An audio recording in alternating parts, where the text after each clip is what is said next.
दोस्तों हम जीते हैं तो हमारे लिए जीते हैं, लेकिन हम जीते तो हमारे परिवार के लिए भी जीते हैं। और जब हम जीते हैं तो हमें खुशी महसूस होना चाहिए, यह सबकी इच्छा रहती है। और खुशी के लिए आदमी तरसता है, खुशी अलग अलग रास्ते से ढूंढता है, खुशी के रास्ते में वो खुशी के पीछे दौड़ता है। लेकिन जब वो दौड़ता है तो उसको ख्याल नहीं आता, उसको ध्यान नहीं रहता कि मैं जो रास्ते से खुशी के पीछे दौड़ रहा हूँ वो रास्ता सही है क्या।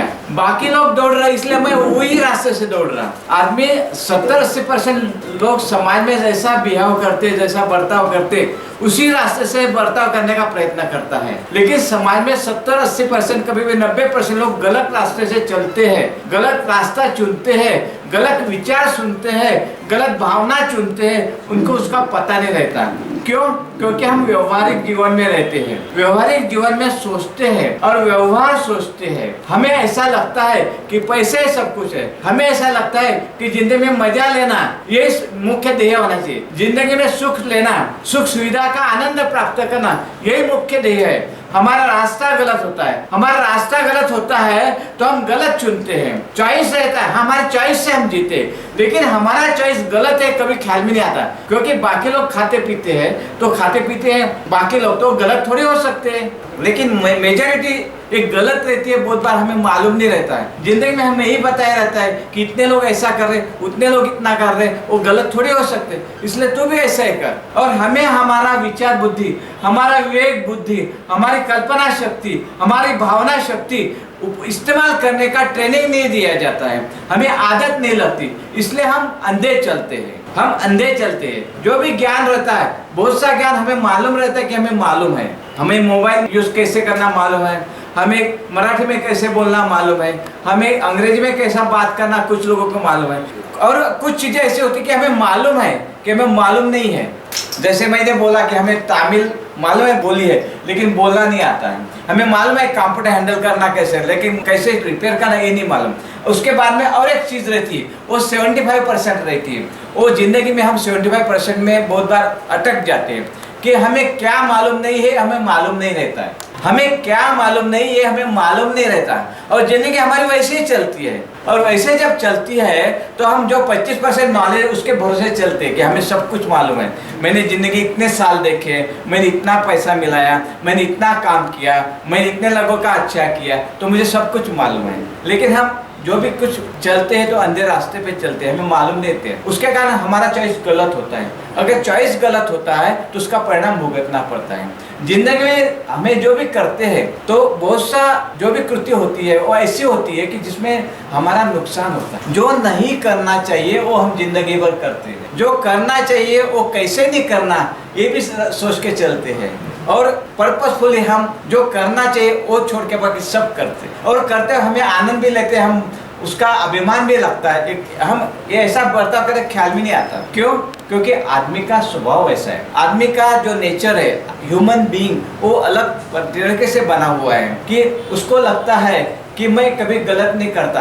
अगर कोई बोलता है गलत है तो मैंने बोलता, वो बोलता तुझे क्या समझता है, चुप बच, क्या गलत करता है ऐसा बोला तो बोलता है नहीं नहीं मैं कैसा सही हूँ, मेरा तंबाकू खाना कैसे सही है, मेरा गुटखा खाना कैसे सही है। वो उसके लिए वो बहस करता है, अपना भी टाइम गवाता है, दूसरों का भी टाइम करता है। लेकिन उसके कारण उसके मन में अपराधी की भावना सुप्त माइंड में चलती है। जब भी हम किसी का मन बात सुनते हैं, जब भी हम किसी का बात सुनते हैं, जब अपने पिताजी हो, माँ जी हो, या बहन हो या भाई हो, तो हम कुछ माध्यम से सुनते हैं। हमारे माइंड में कुछ ऐसा विचार रहता है कि ये हमें जो बताता है हमें सुनने का नहीं है। पिताजी ने हमें बोला कि कसरत कर, हम बोलते हैं हाँ करेंगे, लेकिन माइंड में, हमारे माइंड में हम क्या सुनते हैं, पिताजी को करने, और पिताजी का हमेशा झंझट ही रहता है, पिताजी मेरा पीछे छोड़ते ही नहीं है। और हम दूसरे दिन 1-2 दिन पिताजी के सामान के लिए करते, बाद में नहीं करते, क्योंकि हमने ऐसा सुना रहता है कि पिताजी का नहीं सुनना, पिताजी को अच्छा लगना चाहिए इसलिए हम करते हैं। तो आदमी का बिहेवियर ऐसा रहता है कि मैं सही हूँ, दूसरा गलत है, मैं जो बोलूँगा वही अच्छा है, मुझे मेरा ही फायदा होना चाहिए, मेरा फायदा होना चाहिए, इसलिए दोस्त लोगों के साथ हम गलत व्यवहार करते हैं, उनको गलत आदत लगाने के लिए उनको प्रोत्साहन देते हैं। आज व्यक्ति को ऐसा लगता है कि मुझे जिम्मेदारी नहीं आना चाहिए, दूसरों को जिम्मेदारी आना चाहिए, लेकिन मुझे उसका क्रेडिट मिलना चाहिए। ऐसे तरीके से आदमी बर्ताव करता है, उसी के कारण तंबाकू, गुटखा, धूम्रपान, इसमें हम अटक जाते हैं। क्योंकि हमें आनंद होना चाहिए, आनंद के लिए जीना चाहिए ऐसा हमें लगता है, खुशी के लिए जीना चाहिए ऐसा हमें लगता है। और जो खुशी मिलाएगा इमीडिएट प्रॉम्प्ट अभी इसी क्षण, और वो खुशी के कारण हम हमारा जिंदगी स्पॉइल करते हैं। लेकिन खुशी ये तपश्चर्या से मिलती जो बनी रहती है जिंदगी भर के लिए, हम उसको बोलते हैं समाधान। हम कितने फैसिलिटीज में रहते हैं उससे कुछ मतलब नहीं, मतलब इससे है कि जो फैसिलिटीज में हम रहते हैं, जो भी आनंद हम लेते हैं, क्या वो टिकता है, क्या बनाया रहता है, क्या उसके लिए हमें इफर्ट्स लेने की जरूरत है। समाधान के लिए इफर्ट्स लेने की जरूरत नहीं, वो सोच है, वो अपने आप आती है सोच से।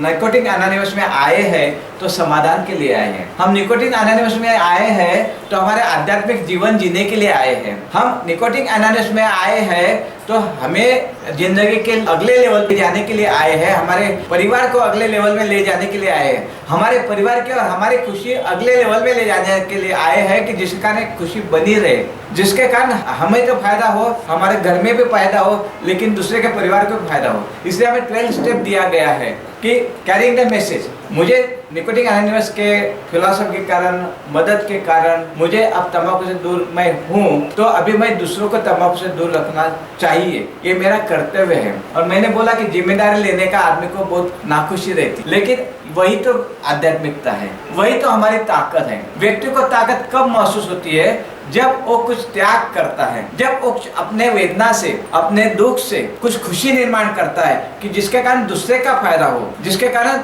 दूसरे की जिंदगी का लेवल ऊपर के लेवल में जाए, तभी वो होता है। इसलिए जिंदगी में हम कभी ख्याल रखें कि निकोटिन एनोनिमस का फायदा हमें होना चाहिए ऐसा लगता है, निकोटिन से हम जिंदगी भर दूर रहना चाहिए ऐसा हमें लगता है, तो हमें आध्यात्मिक जीवन पे चलना चाहिए। 12 स्टेप पे हमने चलते जाना चाहिए। तंबाकू छोड़ने का हम मदद दूसरे के लिए देते हैं तो उसके कारण हम उनके जिंदगी में अपना जिंदगी देते हैं, उनके शेयरिंग में हमारा जिंदगी देखते हैं। वो आईना रहता है, दूसरों का शेयरिंग आईना रहता है, वो आईने में हम हमारा जिंदगी देखते हैं, हमारा शक्ल नहीं देखते, हमारा जिंदगी देखते हैं, हमारी सोच देखते हैं, हमारे गलत फहमी देखते हैं, हमारे जो अंदर शब्द है वो देखते हैं, और फिर हम बाजू में करते हैं और हमें आध्यात्मिकता मिलती है, यानी ट्रांसफॉर्मेशन मिलता है, यानी परिवर्तन मिलता है। परिवर्तन मिलने के कारण क्या होता है कि हमारे मन में, हमारे सोच में, हमारे कल्पना में, हमारे संकल्पना में, हमारे कुछ जो भी इमेज है माइंड में, उसमें जो नहीं होना चाहिए वो निकल जाता है, जो नहीं होना चाहिए वो निकल जाता है। पत्थर है, पत्थर को अगर अपन ने नहीं है वो निकाला तो मूर्ति बनती है, उसी वजह से हम पत्थर रहते हैं। एक्चुअली हम सोचते हैं कि हम आदमी है, हाँ आदमी है, बाहर से, अंदर से नहीं है, अंदर से पत्थर है। और जो नहीं हो निकालो, अहंकार निकालो, आसक्ति निकालो, जो भी शत्रुता की भावना निकालो, जो भी देश की भावनाएं निकालो, जो भी असंवेदना है वो निकालो। उसके कारण हमारा मन का मूर्ति बनता है, हमारे विचारों का मूर्ति बनता है, हमारे अंदर का जो सेल्फ इमेज है सुधरता है, हमारा सेल्फ एस्टीमेट जो है वो सुधरता है। और सेल्फ एस्टीम सुधारने के कारण हमारे जिंदगी में कुछ विजन आता है जो अभी तक हमने नहीं देखा, वो देखने लगते हैं। तो व्यक्ति को ऐसा क्या होता है कि जिस कारण अभी तक उसको महसूस नहीं हो, वो महसूस होने लगता है। और इसलिए होता है कि वो यहाँ आता है। लेकिन हम जब भी शेयरिंग करते हैं तो कुछ चीजों का हमें ख्याल रखना चाहिए। जब भी हम शेयरिंग करते हैं तो हमारे शेयरिंग में सामने वालों को उसकी जिंदगी दिखनी चाहिए। अगर उसको उसकी जिंदगी नहीं दिखेगी तो वो जो शेयरिंग है हमें प्रेरणा नहीं देता, ना मुझे देता ना उसको देता है कि बोलना इसलिए बोला। तो स्टोरी से हमें बचने का है। स्टोरी का मतलब ये होता है कि मैं मेरे गलत चीजें छुपाता और दूसरा कैसा गलत है, परिस्थिति कैसी गलत है, परिवार का कैसे दोष है वो बताया रहता है। तो हमने स्टोरी से 100% दूर रहना है। वो 10% 5% हमारे शेयरिंग में आती है तो उसका ख्याल रखना है। यानी शेयरिंग में क्या होना चाहिए कि हमारी भावना होना चाहिए, शेयरिंग में क्या होना चाहिए, हमारे विचार होना चाहिए, शेयरिंग में क्या होना चाहिए कि लोग हमारे बारे में क्या गलत सोचते थे वो होना चाहिए। शेयरिंग में क्या होना चाहिए जो मुझे लज्जास्पद लगता है, शर्म लग रहा है, वो कैसे किया वो होना चाहिए, और अभी मैं उससे कैसे दूर है वो होना चाहिए। शेयरिंग में क्या होना चाहिए, कंसर्न होना चाहिए कि मैं दारू से या तंबाकू से दूर हूँ, अभी मुझे ऐसे ही रहना है, तंबाकू से जिंदगी में दूर रहना है, और परिवार को भी मेरे तंबाकू के व्यसन के कारण जो भी नुकसान होता है उससे दूर रखने का है। वो दूर रखने के कारण हमें एक प्रकार का समाधान मिलता है। हमारी बुद्धि एक पवित्र होती है, हमारी सोच एक पवित्र होती है। उसके कारण हमें अपने आप ताकत आती है। आदमी को कुछ जरूरतों की जरूरत होती है, वो जरूरतें उसने हमेशा ख्याल रखना चाहिए। हर व्यक्ति को लगता है कि मैं पावरफुल होना चाहिए, हर व्यक्ति को लगता है कि परिवार में मेरा सुनना चाहिए या बाहर लोगों ने सुनना चाहिए। वो कब होगा जब हमारा जो भी ट्रांसफॉर्मेशन है वो जैसे प्रगत करेगा तो वह उस वक्त होगा। तो हमें ख्याल रखना है क्या हम रिकॉर्डिंग एनालिसिस पे आने में बाद पावरफुल हो रहे हैं, क्या हमारा आत्मविश्वास बढ़ रहा है, क्या हमारा धैर्य बढ़ रहा है, क्या हमारा जो भी कुछ बोलने का जो एक्सप्रेस करने का जो एक्सप्रेशन है वो क्या प्रामाणिक है। ये भी हमने देखना चाहिए। हमने ये भी देखना चाहिए कि मेरा रिलेशनशिप सबसे अच्छा रहे। एक ग्रुप में आना, बार बार आना कब होगा जब मेरा रिलेशनशिप सबसे अच्छा रहे, उससे मेरे आकर्षण होगा। तीसरी बात है कि रिस्पेक्ट बढ़ना चाहिए। हमने तो एक दूसरे का सम्मान रखना ही चाहिए। गलतियां हो जाती है, कोई पॉलिटिक्स खेलता है, कोई गलत बोलता है, कुछ जो नहीं करना चाहिए वो ग्रुप में करता है, तो उससे हमें परेशान होना नहीं है। हमें एक दूसरे के लिए काम करना है ताकि ग्रुप की एकता बनी रहे। ग्रुप की एकता बनी रहे तो हमारी ताकत बनी रहेगी। व्यक्ति का और एक जरूरत रहती है वो यानी उसका हेल्थ, उसका स्वास्थ्य वो बनाए रहना चाहिए। अगर व्यक्ति का स्वास्थ्य अच्छा रहे तो उसकी सोच अच्छी रहती है, उसकी सोच पॉजिटिव रहती है। उसके कारण उसको अगर किसी ने गुस्सा भी लाने का प्रयत्न किया तो भी गुस्सा नहीं आता है, वो शांत रहता है, सहन करता है, नुकसान सहन करता है। लेकिन व्यक्ति जब त्याग करता है, नुकसान सहता है, तो उसको अपने आप ताकत आती है। वो ताकत आने का कारण वो और दूसरे लोगों को जो भी ज्यादा दुखी है उसको ज्यादा मदद करता है। उसके कारण क्या होता है कि हमारे मन में हम महान होते हैं, हमारे परिवार में हमारा जो भी कॉन्फिडेंस बढ़ता है और हमारे परिवार से हमें परमिशन मिलती है कि जाओ नार्कोटिक एनालिसिस का काम करो, एक दिन जाओ, 2 दिन जाओ। आप तो 2 मीटिंग में गए नहीं, क्यों नहीं गए मीटिंग में? तो घर से अपने को ताकत मिलती है। और उसके कारण क्या होता है कि हमें जो विवेक बुद्धि है, विवेक बुद्धि यूज करने का आदत रहते हैं। बाकी 70-80% लोग समाज में जब गलत बर्ताव करते वो हम वैसा नहीं करते। उसके कारण हमारा मन, हमारा जो कि सोचने का पवित्र रहता है। आदमी की और जरूरत रहती है फियरलेसनेस, निर्भयता। हर व्यक्ति को लगता है कि मैं निर्भय बनूं, मुझे किसी का डर न महसूस ना हो, ना परिवार में ना बाहर। हाँ, लेकिन निर्भयता के साथ जिम्मेदारी आती है। अगर आप जिम्मेदार है खुद के लिए, अगर आप ग्रुप के लिए जिम्मेदार है, अगर आप परिवार के लिए जिम्मेदार है, आप यह सभी जिम्मेदारी पार करते हैं, पूरी करते हैं, तो उसके कारण अपने आप आपको एक अंदर से एक महानता आती है, वो भी अपनी जरूरत है। उसके कारण फियरलेसनेस आता है, निर्भयता आती है। तो निर्भयता जिंदगी में बहुत बड़ी जरूरत होती है अपनी, और हमने जिंदगी में निर्भयता के लिए जीना चाहिए। और ना लोग क्या कहेंगे, वो क्या कहेंगे, वैसा कैसे होगा, नहीं, क्यों नहीं, और ऐसा कैसे करना चाहिए, उसके लिए हमारा ध्येय जो है, जो भी हमारा ध्येय वो वैसे ही होना चाहिए। हाँ, मुझे आध्यात्मिक जीवन पे जीना है, आध्यात्मिक राह से चलना है, मुझे तकलीफ होगी, लेकिन आज जो भी तकलीफ है, आज जो भी मुझे नुकसान हो रहा, कल वो महसूस होगा, कल अपने आप वो पूरा हो जाएगा। इसलिए हमें 2 चीजें इसके लिए ख्याल रखना चाहिए जिंदगी में। 2 चीजें ख्याल रखना है हमेशा के लिए कि क्या मैं केयरफुल हूँ, क्या मैं जो भी कर रहा हूँ वो ड्यू केयर लेके कर रहा हूँ। दूसरी बात यह है कि जो भी मैं कर रहा हूँ क्या वह इफेक्टिव है।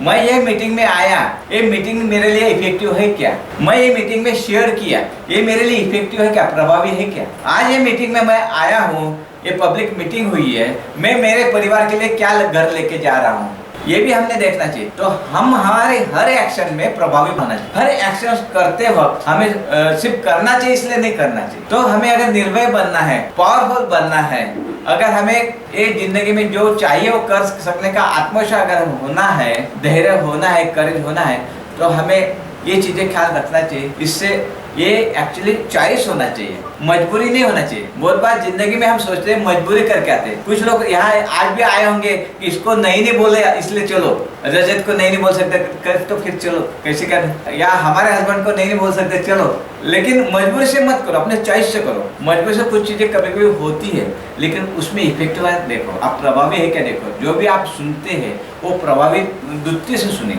सुनने की क्रिया भी प्रभावी होना चाहिए। आप मुझे जो सुन रहे हैं वो सुन रहे इसलिए सुन रहे हैं कि आपको कुछ लेना है इसलिए आप सुन रहे हैं। आपने मुझे बुलाया इसलिए क्यों बुलाया कि आपको कुछ ताकत होना, आपका ये ग्रुप और पावरफुल होना इसलिए आपने बुलाया है। और ये करते वक्त हमने क्या एक्शन लेना है वो आपके मन में इसी वक्त तय होना चाहिए। अगर उसी वक्त तय होता है तो इमीडिएटली आप पॉसिबिलिटी में जाते हैं, संभावना में जाते हैं, और संभावना में जाते हैं तो आपको फ्यूचर दिखता है। नहीं मैं आज इसके लिए ग्रुप के लिए ये करूंगा, नहीं मैं आज मेरे दोस्त के लिए अभी तक ये नहीं किया उसके लिए ये करूंगा, और मेरे दोस्त 3-4 रोज तंबाकू खा रहे मैं उनको लाऊंगा, मैं भी जाके उनसे बात करूंगा, वो मुझे भले भी हंसेंगे, मेरा मजाक उड़ाएंगे, मुझे चैलेंज करेंगे, बड़ा आया तंबाकू चुना, देख 2 महीने के बाद चालू करेगा, तेरे को तंबाकू नहीं खिलाया तो फिर मेरा नाम नहीं, ऐसा भी हमें चैलेंज। तो हमें चैलेंज में नहीं जाने का, हमें सद्भावना में रहना है, हमें आध्यात्मिकता में रहना है, हमें सात्विकता में रहना है। ये अपना जीवन आशा ग्रुप के लिए, उनके सदस्यों के लिए, उनके सदस्य के परिवार के लिए